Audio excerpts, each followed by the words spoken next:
Olá pessoal, muita paz, muita luz a todos, é um prazer estar novamente aqui com todos vocês.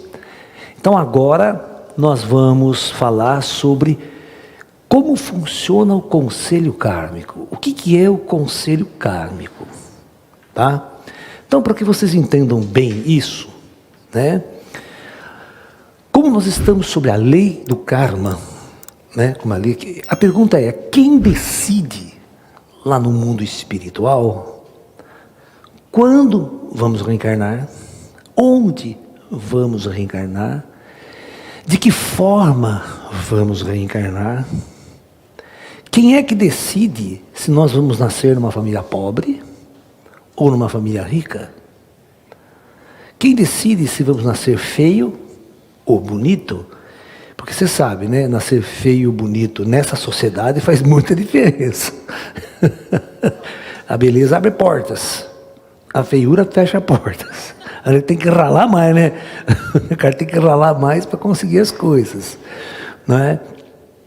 Então, quem toma decisões se você vai nascer com defeito congênito? Sabe? Eu vou contar uma história para vocês que eu sempre conto nas minhas palestras. Eu estava na Unicamp fazendo faculdade e morava na cidade. Saindo um belo dia da faculdade, eu passo no centro da cidade, que o ônibus deixa a gente no centro ali, né? Eu passando na praça, assim, uma pracinha central na cidade, tem aquela rodinha cheia de gente, né? Igual na Praça da República em São Paulo, tá cheia, né? Aqueles negros fazendo demonstração, sabe? Ele pega a cobra do saco e tira a cobra. Aquele show de praça, assim, né? De repente eu escuto, numa roda fechada, cheia de gente cercada, escuto um pandeirinho. Tocando um forró. Eu falei, porque é interessante, deixa eu ver o que está acontecendo. Quando eu coloquei a cabeça assim para olhar dentro do círculo, eu não acreditava no que eu via. Presta bem atenção, eu vi um indivíduo sentado em cima de um carrinho assim de rolimã, sabe? As duas pernas dele eram torcidas assim para dentro, curtinha. Os dois braços eram encolhidinhos assim e os dedos quase não existiam, a mãozinha assim. Ele tinha uma corcunda nas costas que deixava ele assim, bem grande a corcunda mesmo. Essa parte do rosto dele era afundada para dentro, não tinha um olho. Tá? Então presta atenção, afundada não tinha olho. Né? E você percebia, e ele pegava o pandeirinho assim, fazia assim. Aí ele dava um showzinho dele na praça, né? Aí agora vocês vão ver, ele pegava com um olho só. Ele pegava o pezinho, com os dois pezinhos dele, né? Que era tudo deformadinho assim também. Pegava num, ele pegava a linha, no outro ele pegava a agulha e enfiava a linha na agulha com o pé. Show, todo mundo, né? Eu olhei assim, só faltava estar com a camisa do Corinthians. A desgraça ser total. E pobre. Porque se nascesse daquele jeito, mas filho da Xuxa, fazia toda a diferença. Não é verdade? Estava lá no puta palácio, 1000 empregados cuidando, né? Eu devia ter que ganhar dinheiro na rua para sobreviver. Se arrastando no carrinho de rolimã. Aí, eu fiquei tão impressionado que eu falei, puta merda, vou descobrir quem esse cara foi na vida passada para merecer um karma desse tipo. Pagamento à vista. Esse é o karma que o cara paga à vista, não é suaves prestações, né? Ou várias encarnações. Comecei a olhar o indivíduo, eu fui entrando dentro dele. Fui entrando, aí abre a história do cara para mim.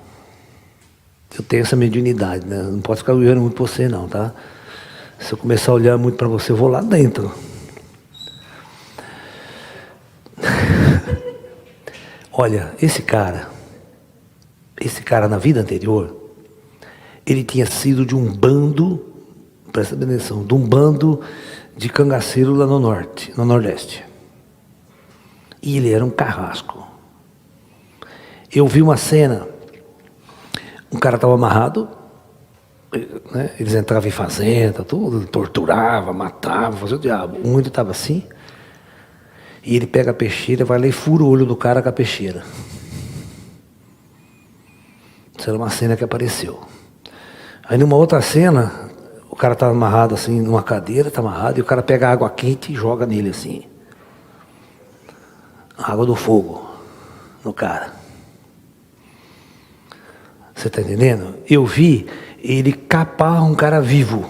Um cara amarrado, o cara vai lá e corta o pinto, corta o saco do cara, deixa lá sangrando. Gente boa pra caralho. Fora depois que ele matava mesmo, ele matava as pessoas, tá? Gente boa, um santo homem. Abençoado. Aí eu entendi porque o cara estava se arrastando daquele jeito, não tinha cura, não ia sair daquilo. E outra, isso foi, presta bem atenção, isso foi em 78, por aí. E eu falei isso numa palestra, contei essa história numa palestra, há um tempo atrás, mais ou menos uns 2 anos atrás, eu contei essa história, né, que me impressionou muito na minha vida, né, como é que um cara podia arrastar um karma daquele, né. E como que o conselho lá em cima, ele é justo, o nego fica aprisionado aqui, de um jeito, num corpo que ele não escapa, de tudo aquilo que ele fez. Bom, aí uma senhora manda um vídeo para mim, não faz 2 anos atrás. Professor, não é essa pessoa que você fala? Ele me manda o vídeo, é a mesma pessoa, viva até hoje fazendo isso ainda. Ou seja, não morre cedo. Porque se o cara está daquele jeito, com 20 anos ele morre? Chegou? Para toda a série, né? É um negócio assim absurdo. Aí eu falei assim, poxa vida, ela me mandou o vídeo, não sei se está aqui nesse computador, está no meu outro, sabe? Senão eu passava para vocês o vídeo, para vocês verem o cara. Eu não posso ficar divulgando na internet, isso eu não posso fazer. Né? Mas, Ju, pega um copo para mim, filha, está sem nenhum aqui. Então, eu pergunto, quem decide colocar ele daquele jeito? Aqui na Terra. Quem toma essa decisão? Então, nós vamos falar agora de uma coisa chamada Conselho Kármico. Oi. Aquele aluno de yoga, que era muito que o senhor teve, que era tetraplégico, eu acho. Sim. Acabou desencarnando também. É. Parece que foi uma coisa que tirou ele daquela situação e... Acabou um pouco o karma dele, né? Eu vou explicar, vou falar desse cara também. Esse menino muito inteligente, né? Ele perguntava para mim, professor, você sabe por que eu estou assim, né? Eu falei, sei, mas não vou te falar não. Eu sabia quem que ele foi, mas não posso nem falar para vocês. Tá, porque ele é uma pessoa muito próxima, foi muito próximo, tem os parentes, tem os irmãos, né? A mãe, né? Ou seja, na verdade não, ele morre com a mãe num acidente de carro. Né? É o seguinte, começou a vir aqui, lá de Santa Catarina, um menino, 26 anos ele tinha na época, só mexia o pescoço, só, braço, perna, tudo paralisado. Ele teve aquela doença do Stephen Hawking, sabe, como é que chama mesmo? Esclerose? Cadê a doutora que sabe das coisas, a Elaine? Conhece o nome certo. É esclerose múltipla que fala?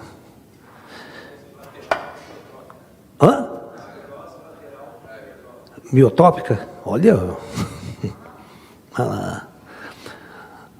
O Augusto chegou depois, não sei, ele é professor de educação física também. Ela é professora de educação física também.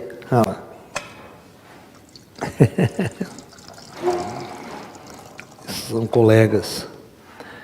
Então,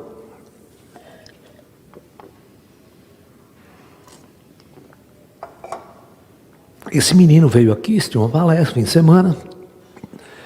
Depois ele participava de todos os cursos que eu dava. Ele fez aqui curso de formação de Tai Chi, curso de formação de Yoga.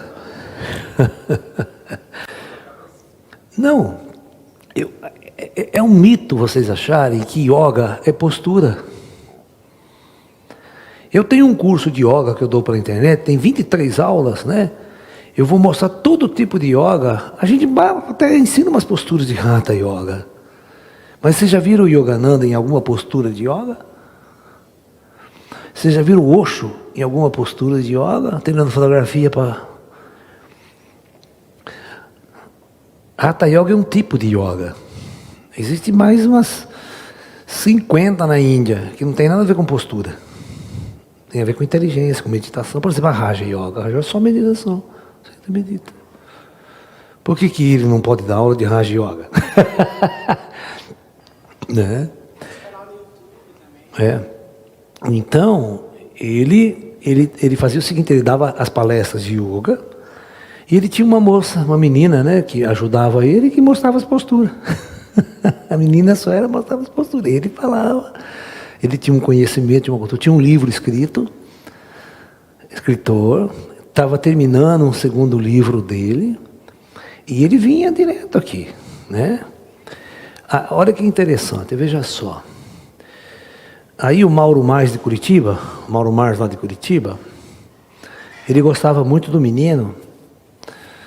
E lá no Rio de Janeiro tem um centro espírita Ramatiz muito grande. O anfiteatro deles cabe mais de 500 pessoas. É muito grande. E eles marcaram, todo ano o Ramatiz faz um seminário anual, trazendo conferencistas, sabe? E eles marcaram um seminário, um encontro anual, em homenagem ao menino, ao lançamento do livro espírita, que ele ia lançar o livro dele lá no Rio de Janeiro, o segundo livro. E era em homenagem a ele o seminário. Tá? E eu fui convidado para dar uma palestra lá também, né? Falar sobre a grande transição planetária e falar sobre o trabalho do menino, que eu acabei conhecendo bastante ele, né? Ele ficou tempo aqui com a gente dialogava, me ligava, mandava e-mail.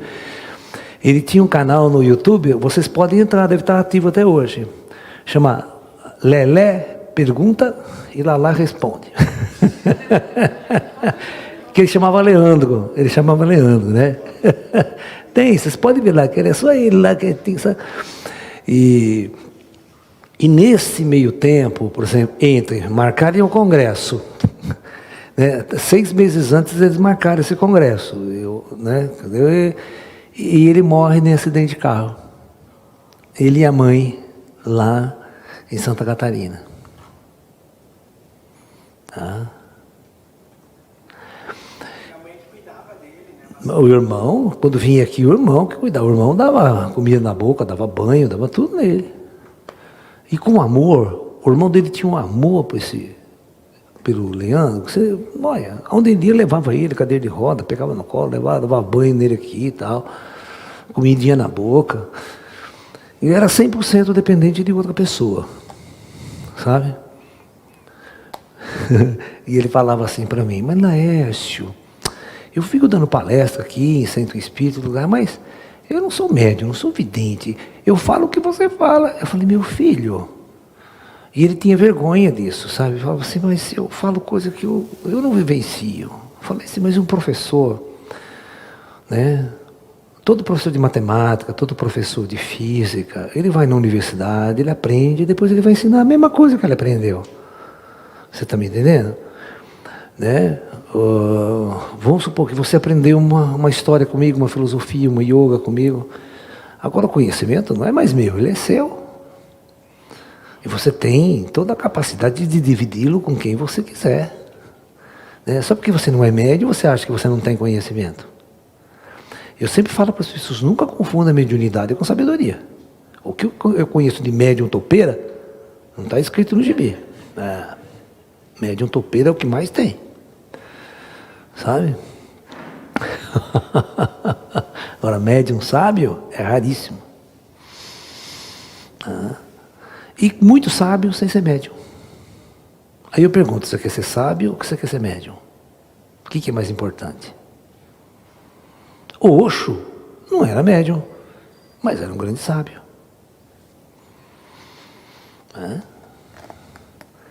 Agora, o Yogananda era as duas coisas. O Yogananda já era meio combo. Ele era tanto médium, tanto relacionava com os espíritos, quanto tinha uma vivência. Será que hoje não negou um pouco a mediunidade, assim? Não é que ele negou, ele não tinha. O Sai Baba já é um outro aspecto. A Índia ela tem essa prerrogativa, né? Ela tem muitos bons médiuns na Índia. Tem. Certo? Sai Baba era um bom médium também. Só que a Índia tem um processo muito devocional, né? Eles são muito devotos. Entendeu? Então, o guru deles é um santo para eles, né? Então, é aquela devoção mesmo, né? Você vê o Osho, né? Que estendia tapete vermelho e beijava o pé do Osho, pô. Exatamente. E ele gostava disso. Ele ficava nesse pedestal, né? Porque se ele não quisesse isso, ele não deixava acontecer, certo? É assim que funciona. É bem o estilo indiano mesmo, né? Mas está tudo certo, cada um na sua, fazendo o seu trabalho. E essa história do Leandro, né? E ele me perguntava, professor, poxa, né? Por que eu estou assim? Por que né? Eu falava, olha, Leandro, a lei do karma é a lei do karma. Você não está assim à toa. As coisas não acontecem para cada um de nós. Simplesmente se não acontece porque né? Algo aconteceu lá atrás para você estar colhendo o que você está vivendo hoje. E ele era consciente disso, ele ficou consciente. Não, tudo bem, agora já não tenho o que fazer, tem que seguir em frente. Né? Mas eu sabia que ele ia embora cedo. Sabe qual foi o mais engraçado? Mais engraçado que ele morreu hoje, uma semana depois o Stephen Hawking morreu. O Stephen Hawking também não era flor que se cheire na outra vida. Você está entendendo? Eu vou contar uma história de grandes cientistas que fizeram merda na história. Tem. Um deles, por exemplo, no começo do século XX, um químico alemão que era, inclusive era o tutor do Einstein, que colocou o Einstein na Universidade de Munique lá, tal, saca? Colocou ele na Academia de Ciência Alemã, né? Que o Einstein era um ninguém, né? Era um desconhecido. E ele ganhou o Prêmio Nobel de Química porque ele inventou, não sei se vocês sabem, o NPK. Ele inventou adubo químico, certo? Que iria acabar com a fome no mundo. Porque existia um problema na Europa de terra super explorada. Lá a humanidade tem 10 mil anos, né? Então o solo castigado, tinha lugar que não dava mais nada, né?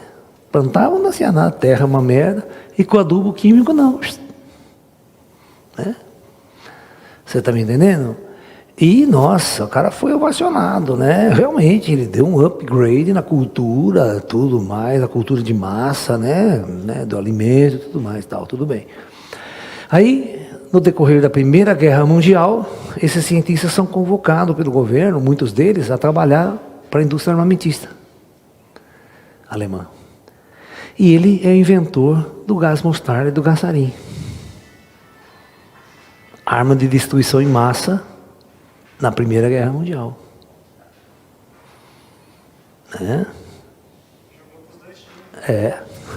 Que ele ganhou de um lado, ele perdeu do outro.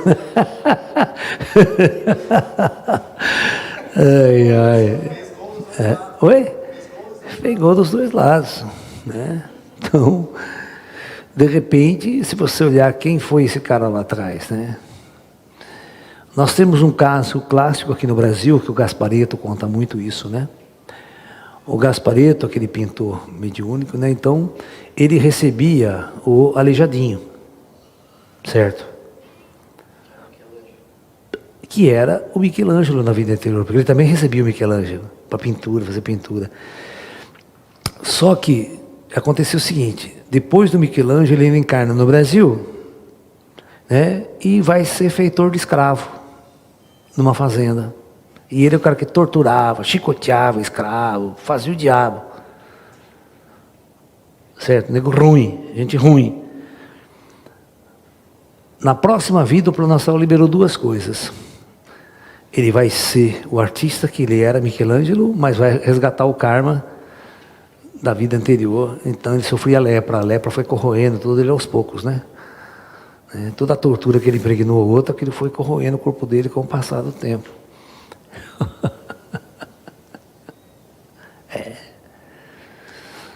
Tá entendendo? Então, os resgates, você vê, você não pode muito confiar em artista, porque artista é maluco, louco, né? Ele tem o lado bom e tem o lado negro também, né?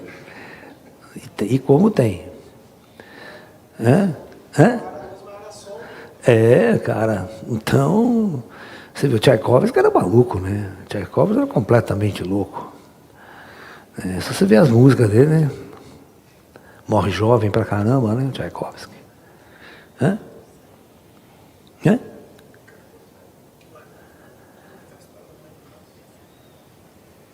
A mulher do braço?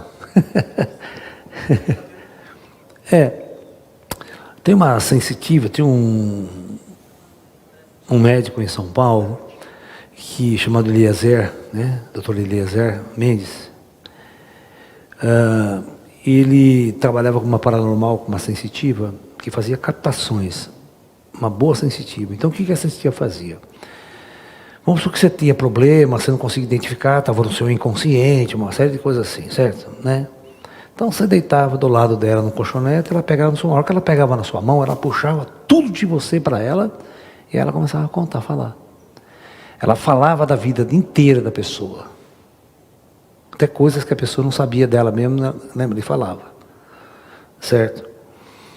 Então era um trabalho de captação que ele fazia da outra pessoa. E o médico junto ali fazendo o trabalho e tal. Um dia nós fomos a um congresso no Rio de Janeiro e eu fui acompanhando o Dr. Eliezer lá. Isso aí é muito tempo atrás. E aí fomos fazer um trabalho de captação numa senhora que tinha mal de Parkinson. Tá? Ela tinha mal de Parkinson. Uma senhora rica, né? Uma senhora toda chance, mas mal de Parkinson, com a mão direita dela totalmente anulada. E era bravo, cara, não parava aquele negócio. Imagina se dormir com aquele negócio ali, acordar, não pode usar essa mão para nada, que ela treme, descontrolada. Aí vamos captar para ver o que aconteceu, né? Por que ela tem isso aí?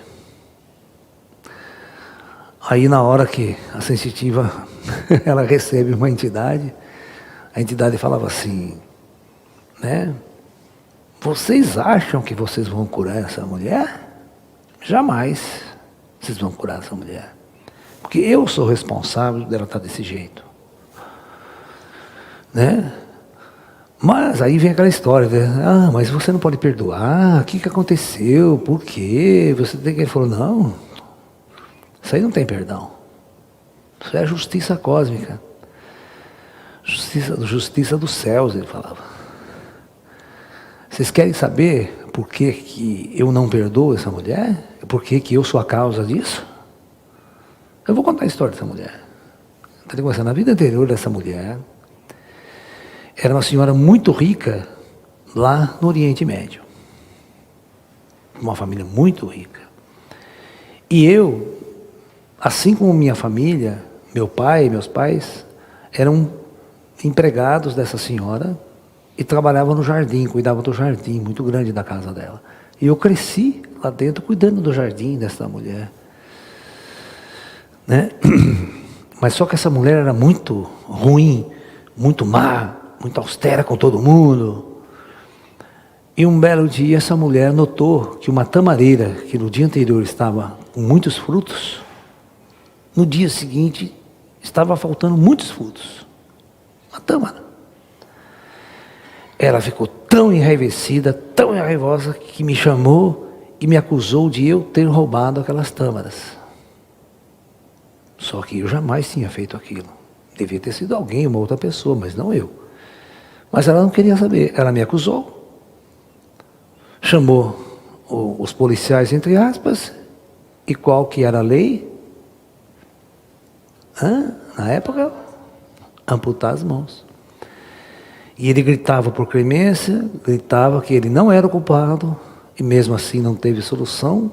Pela ira daquela mulher, as minhas mãos foram decepadas quando eu tinha tal idade.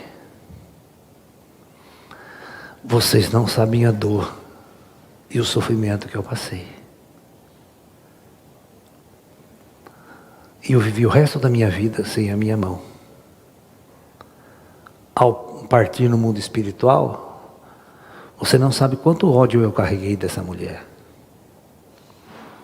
Precisou passar séculos para que ela pudesse me pagar pelo mal que ela me fez. E agora é isso que está acontecendo. Ela vai viver o resto da vida dela, na mesma idade que ela me cortou a mão, nós anulamos a mão dela. E vocês não vão curar. Não adianta. Não tem cura. E acabou o papo. Ô bicho, ô.